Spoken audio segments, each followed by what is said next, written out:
Pata for lunch. Ayan guys.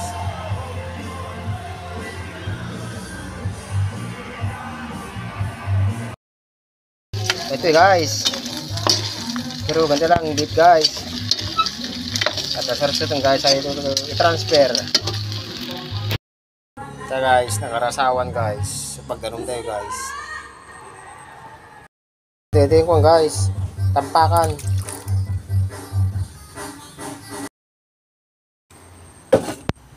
Yan. Yan guys.